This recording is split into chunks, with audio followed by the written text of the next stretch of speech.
Bismillahirrahmanirrahim. Assalamualaikum warahmatullahi wabarakatuh.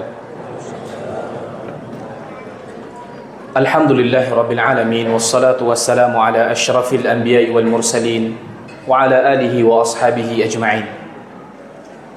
Hadirin sidang jamaah salat Isya dan tarawih beserta witir yang berbahagia.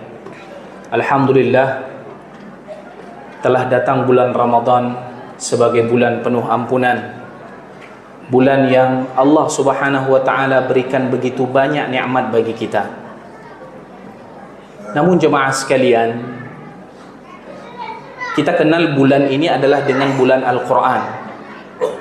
Namun ada satu fenomena, yaitu di mana orang-orang bila membaca Al-Quran cepat sekali dia merasa bosan.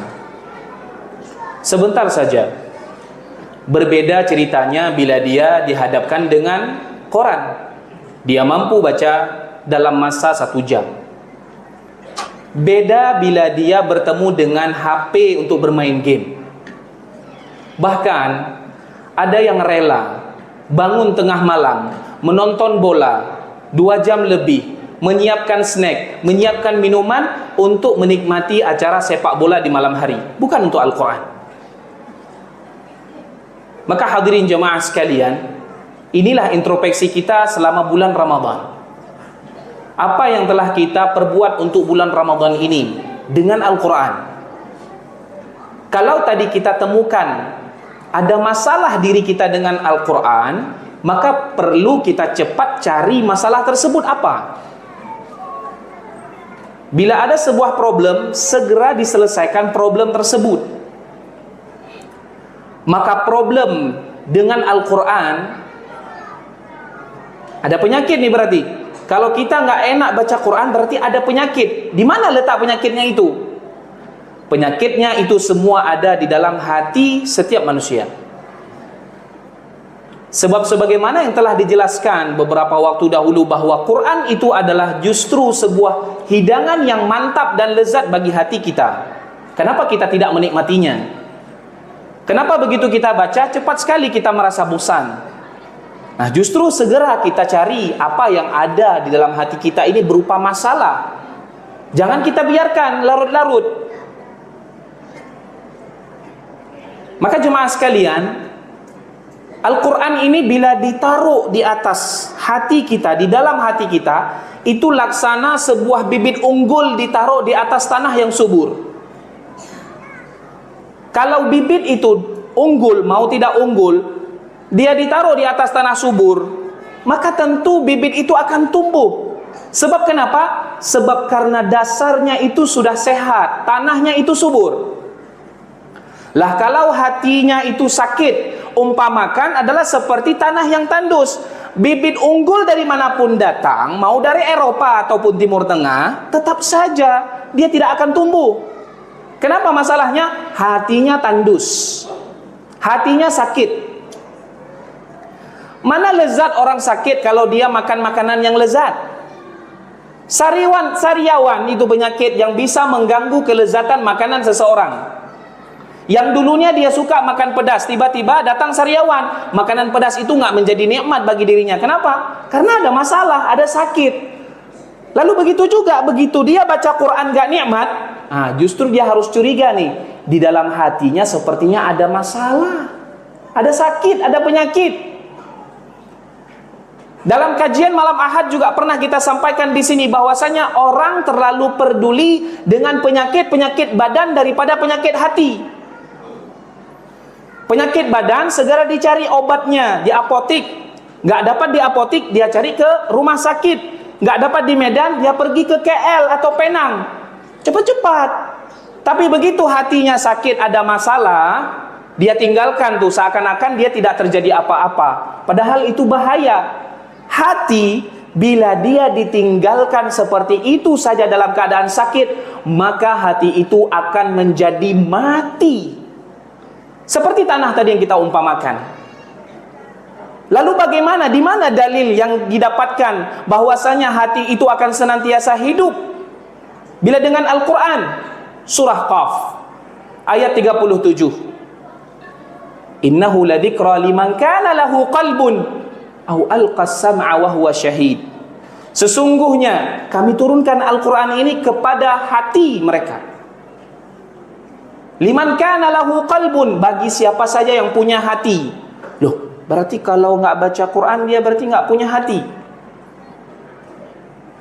Maksud daripada tidak punya hati di sini ada sebagaimana yang disampaikan oleh Imam Ibnul Qayyim rahimahullah. Bahwasanya maksud dia tidak punya hati, kenapa? Hatinya sudah mati, tidak dipelihara, sudah sakit, maka tidak akan membekas apapun yang nikmat menimpa kepada hatinya. Apa penyakit hati? Ria. Dia baca Quran, tapi ada di dalam hatinya itu ria. Berharap bahwasanya, oh, bacaan saya ini best.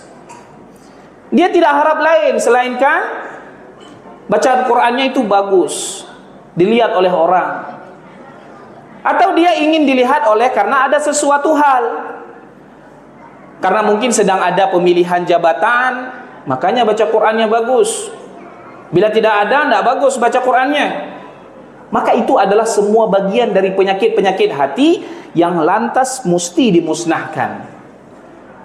Jemaah sekalian yang berbahagia, khalifah yang ketiga, Uthman bin Affan radhiyallahu anhu. Beliau adalah orang yang dalam salat malamnya selalu khatam, membaca ayat Al-Quran dalam salat malamnya khatam. Teman beta banding kita nyomanya ustaz berarti menyetiji oma menjem-jem berarti deglang de kemang aki ngeluh kita belum mungkin sampai setaraf itu tingkatnya. Maka apa yang dikatakan oleh Uthman bin Affan radhiyallahu taala anhu,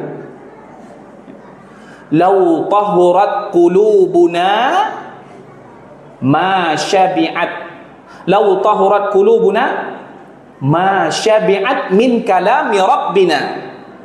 Kata Uthman, kalau sekiranya hati kita ini bersih dari penyakit hati tadi, ma syabi'at qulubuna, hati kita ini enggak akan kenyang dengan Al-Quran. Hati kita ini enggak akan pernah merasa cukup dengan apa yang telah kita baca, selalu inginnya tambah. Maka bila kita ingin dekat-dekat dengan Al-Quran, cari jalan, cari solusi. Apa yang bisa menjadi sarana agar kita betah dengan membaca Al-Quran? Salah satu di antaranya, jangan membaca Quran saja dengan segitu sekali habis, tapi bacalah dia dengan terjemahnya. Kurang puas, baca dengan tafsirnya. Kurang puas lagi, belajar bahasa Arab. Sebab kita dituntut untuk memahami Al-Quran. Allah Ta'ala berfirman, afala yatadabbaruna Al-Quran. Kenapa mereka itu, manusia itu, tidak mau mentadabburi Al-Quran, membacanya lalu belajar dengannya? Sungguh itu semua akan mendapatkan buah, yaitu hati kita akan menjadi sehat. Maka jemaah sekalian yang berbahagia, di bulan Ramadan badan kita sehat dengan banyak membakar lemak di siang hari karena berpuasa. Begitu juga dengan hati kita. Kita bersihkan dengan apa dia? Dengan membaca Al-Quran. Perut kosong ini adalah kemudian menahan kita dari segala perbuatan-perbuatan yang buruk berupa maksiat. Ini juga salah satu di antara fungsi puasa. Maka kemudian dengan kita tambah membaca Al-Quran, akan menjadikan hati kita tenang, hati kita khusyuk, hati kita lebih takut kepada Allah. Terlebih lagi bila kita baca Al-Quran ditambah dengan terjemahnya beserta dengan tafsirnya. Wallahu a'lam bissawab. Demikian ceramah singkat hari ini, semoga bermanfaat bagi kita semua. Billahi taufik. Wassalamualaikum warahmatullahi wabarakatuh.